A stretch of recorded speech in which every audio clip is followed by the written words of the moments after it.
What's up, guys? Dave Lipson here, and I've been getting a lot of questions lately about the sport of bodybuilding. I know that when I started getting into the sport, I was very unfamiliar with it, with how it worked and the contests or the categories. So I wanted to give you guys a really quick kind of overview tutorial of the categories of men's bodybuilding and how the sport actually works. So in men's bodybuilding, there are three major categories. There's physique, classic physique, and bodybuilding. And they're all a little bit different. They select for a different body type. Physique is probably the smallest athletes you see out there in bodybuilding. They're graded on their upper bodies. So they go out and they wear board shorts, but they're not graded on their leg size and symmetry. Essentially, we're just kind of looking at their torso and arms. And the judges are looking for some really specific things. They want to see an athlete that's very lean, that has a really nice V taper, kind of like a beachy looking body. You can think of physique as like a fitness model type, fits very well into a physique category. It also is a really low barrier to entry because you don't need to be enormous like bodybuilding or develop your lower body and learn all the posing that are in classic physique. Physique is a really easy place to start if you're interested in just starting to get into the sport of bodybuilding. And most CrossFitters could be ready for competing in the physique category in a number of months just by doing a cut because they're not looking for the biggest guys out there. So that's the first one, physique. The second one is called classic physique, and this is my favorite category.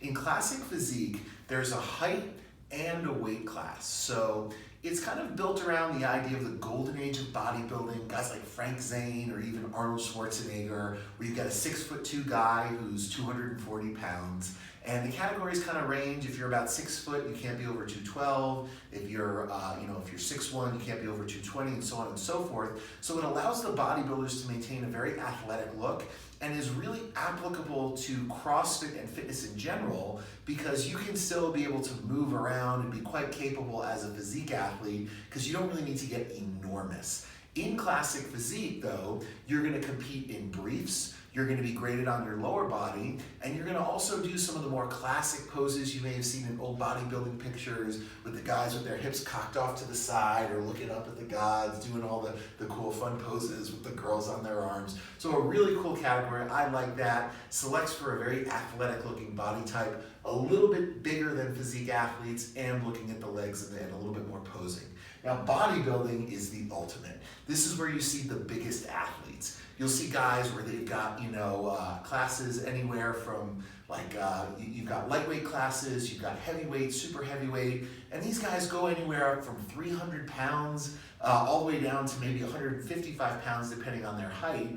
But generally speaking, they look a lot bigger, a lot stockier, and the posing isn't as artistic as you might see in classic physique. There are a lot of square poses. You'll do things like a front lat spread, front double bicep, side tries, side chest. Not quite the same level of artistry. Now, let me explain the differences in the body types and what the judges are looking for. For all of these categories, the judges will look at size and symmetry of athletes. So that's essentially how much muscle do you have, how well is your frame filled out, and how even is it from top to bottom or from side to side.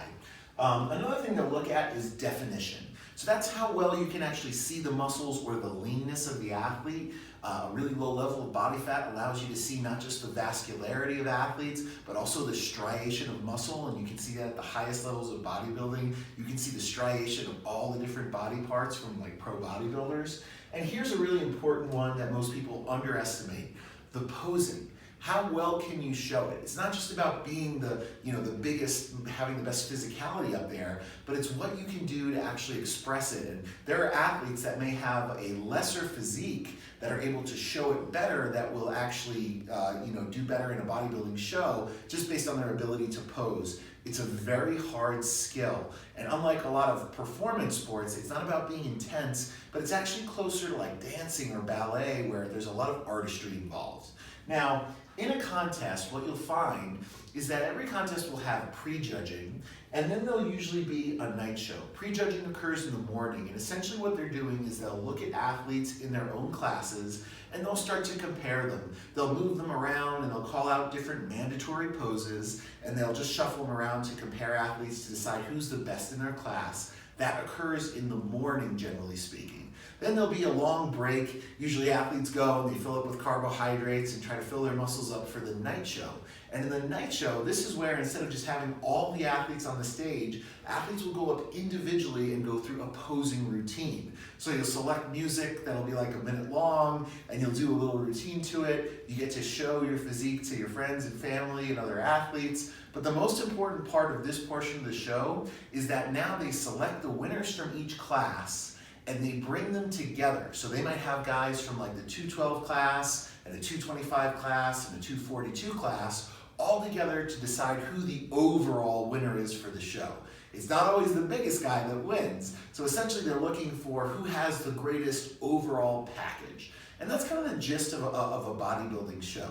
One thing you might notice that I went through is there's obviously a lot of cutting and a lot of depletion that's involved. So when you're preparing for a show, you want to appear as lean and as dry as possible. So you end up cutting a lot of water, you end up depleting a lot of food. And one of the interesting strategies people will do is that unlike the intuitive process of eliminating carbohydrates, you'll actually fill up with a lot of carbohydrates to draw the water out of your skin to pull it into the muscle. And every time before you go on stage, you have to pump up.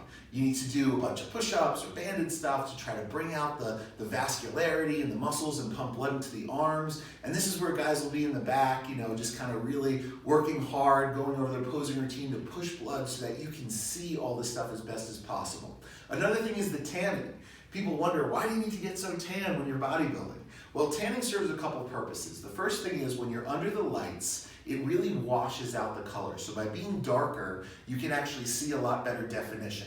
The same thing can be said with the oil. So you put oil on your body so you can see all the individual striations and the details. That just helps you appear a little bit better on stage. I know it looks a little funny when you come off stage. You might go from a white guy to an ethnic guy, but it's part of the sport, and it's a really, really fun and challenging sport. One of the things that I like the most about it is that it's not so much about the intensity, like going as hard as you can, but it's about being very cerebral, being able to feel the muscles work, being able to show those things. It's a combination of performance and artistry brought together like a ballet and a competition and a battle happening all at once. So that's the intro to bodybuilding. Peace.